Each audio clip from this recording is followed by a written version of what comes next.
ગીરમાં આવેલું હનુમાન ગાળા એટલે એક હનુમાનજીનું પ્રસિદ્ધ મંદિર છે અને અહીંયા એક ગોવાળ ગાયું ચારતો હતો ત્યારે તેની ગાયું નીચે પડી ગઈ હતી અને હનુમાનજીના ચમત્કારથી તે ગાયું બચી ગઈ હતી. તો આવું છે આ પ્રસિદ્ધ મંદિર. મિત્રો, સફરની શરૂઆતમાં જો ભાઈ ટ્રાફિક જો ભાઈ ઠેઠ લગન મંદિર લગન પહોંચવું તો અસંભવ છે. ટ્રાફિક જામ હો ભાઈ. હેલો યુટ્યુબ ફેમિલી, કેમ છો? મજામાં? આવી ગયા છીએ આપણે એક એવી જગ્યાએ જે એક્ઝેક્ટ મારી પાછળ જોઈ રહ્યા છો તે છે હનુમાન ગાળા. અને હનુમાન ગાળાનું પાટિયું છે. હનુમાન દાદાનું એક પ્રસિદ્ધ મંદિર છે. તો અત્યારે હાલમાં આપણે ઉપસ્થિત છીએ હનુમાન ગાળા. વિડીયોમાં કન્ટિન્યુ બની રહ્યો. ચેનલમાં ન હોય તો ચેનલને સબસ્ક્રાઈબ કરો અને કરાવું તમને હનુમાન દાદાના પ્રસિદ્ધ દર્શન. જે ગીરની અંદર આવેલું છે તે છે હનુમાન ગાળા. મિત્રો, તો અહીં બોર્ડ મારવામાં આવ્યું છે હનુમાન ગાળા. એકદમ અહીંથી 5 કિલોમીટર થાય છે અને અહીંથી જ આનો ટ્રેક શરૂ થાય છે અને અહીંથી જ આની યાત્રા શરૂ થાય છે. તો આપણે અહીંથી જ જવાનું રહે છે. અહીંથી થાય છે હનુમાન ગાળાની યાત્રા શરૂ. આગળનો રસ્તો અતિ ખરાબ છે એટલે 2 વ્હીલ કે 4 વ્હીલ જઈ શકતી નથી, બહુ કઠિન છે. તો અહીંથી જો હવે બધા લોકો પગપાળા જઈ રહ્યા છે. તો મિત્રો, હવે જઈ રહ્યા છીએ આપણે હનુમાન ગાળાનું જે મેન મંદિર છે તે તરફ જઈ રહ્યા છીએ. આપણો મિત્ર સ્ટાફ બધો સાથે છે પણ એ પાછળ રહી ગયો છે, એક્ઝેક્ટ પાછળ છે. અને જો ભાઈ આ રીતનો રસ્તો છે બધો, આમ જ્યાં જો ને કાદવું છે એટલે ત્યાં જો બધી ટ્રાફિક ફસાણી છે અને લોકો બધા ચાલીને આવી રહ્યા છે. તો ભાઈ જો ભાઈ આપણા બધા ભાઈ બહેનો આવે છે ભાઈ. જય ગિરનારી, જય હનુમાન દાદા. જો ભાઈ આ આપણો ભાઈ જીગરનો ફાડ્યો આ કે ભાઈ હા આપણો ભાઈ બન જો ઠેઠ 2 વ્હીલ પકડી દીધી. જે ઘણાથી 2 વ્હીલ આ બાજુ નથી આવતી, કોક લોકો આવે છે. તો આ જે રસ્તો જઈ રહ્યો છે ને એ મંદિર તરફ જઈ રહ્યો છે. તો મિત્રો, હવે જઈ રહ્યા છીએ આપણે હનુમાન ગાળા, જે હનુમાનજીનું પ્રસિદ્ધ મંદિર છે તે તરફ જઈ રહ્યા છીએ. જો હવે આમાં જગ્યામાં બધે ઝરણાઓ વહી રહ્યા છે, બધે ઠેકાણે આવું બધું છે. ડુંગરાઓની વચ્ચે આવેલું છે ભાઈ આ હનુમાનજીનું પ્રસિદ્ધ મંદિર. મંદિરની બહાર સરસ મજાની પાણીની વ્યવસ્થા કરવામાં આવી છે. જે જોઈ શકો છો, મોટો જબર ટાંકો રાખવામાં આવ્યો છે.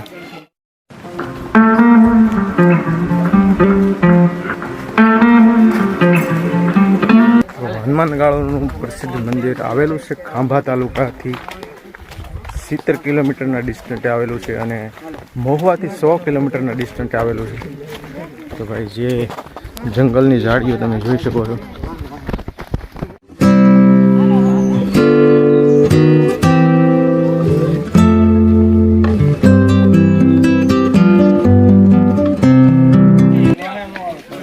જોવો ભાઈ નદીનો વ્યૂ જોવો ભાઈ. આ ડુંગરામાં ભાઈ જો આવા બધા લોકેશનો આપણને જોવા મળતા હોય છે અને બધી બાજુ જંગલ છે. લોકો પોતાની યાત્રા કરીને મંદિર તરફ જતા હોય છે. નદીની વચ્ચોવચ્ચ તમને ભાઈ આવા ઘણા બધા ઘર જોવા મળશે જે પથ્થરથી બનાવેલા છે. લોકો અહીંયા દર્શન કરવામાં આવે છે અને આવું બધા ઘર બનાવે છે જે જોઈ શકો છો.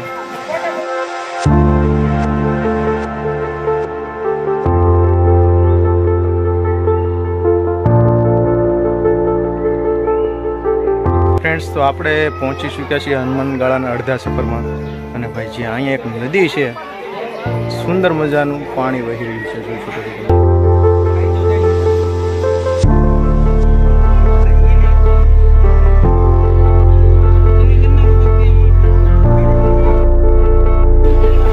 તો મિત્રો, આપણે ઘણી બધી ઊંચાઈ ચડી શક્યા છીએ અને રસ્તો જેમ આપણે ઉપર જઈએ એમ કઠિન આવે છે.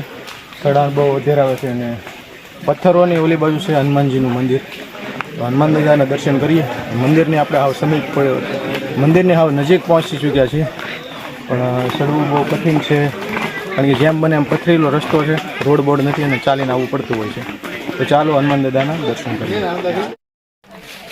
જો હવે આ પથ્થર જુઓ, આ હનુમાન ગાળા નામે ઓળખાય છે. આ ઠેઠ તમે નજર પગે ત્યાં લગણ આ પથ્થરનો ડુંગરો છે અને અહીંથી આપણે ઉપર ચડવાનું રહે છે.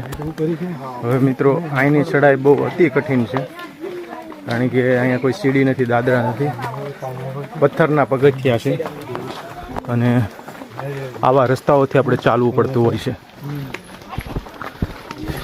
જો અહીંયા મિત્રો સીડીઓ તો છે પણ એ બધી પથ્થરની બનાવેલી છે.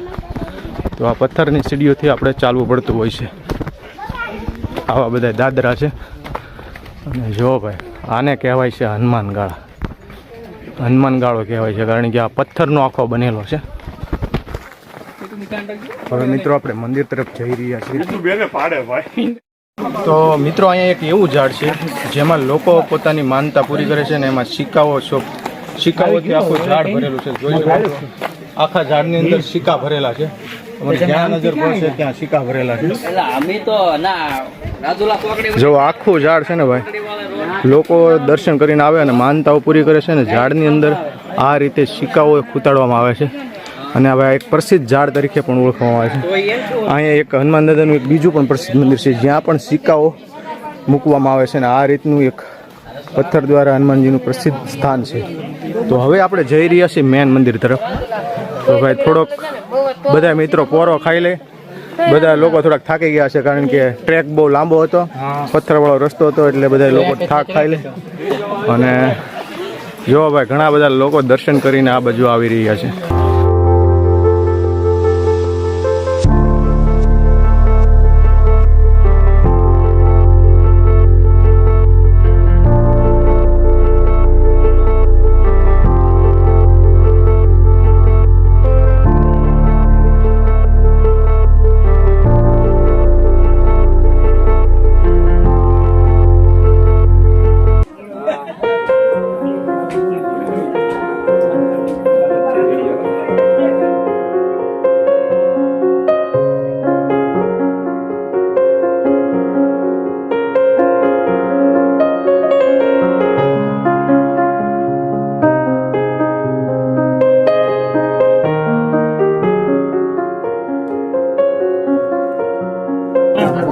જય મહાવીર, જય હનુમાન દાદા. આ છે પ્રસિદ્ધ મંદિર હનુમાનજી મહારાજનું ડુંગરાની વચ્ચે આવેલું હનુમાન ગાળા, જેને નામથી ઓળખવામાં આવે છે. જય મહાવીર.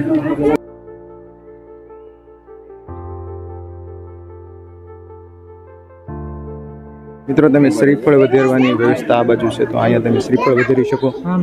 બાકી આ બધા જે છે ને સેલ્ફી પોઈન્ટ છે. ઓ ભાઈ, આ જે ડુંગરો છે આ ડુંગરાની એક્ઝેક્ટ નીચે આવેલું છે હનુમાનજી મહારાજનું મંદિર.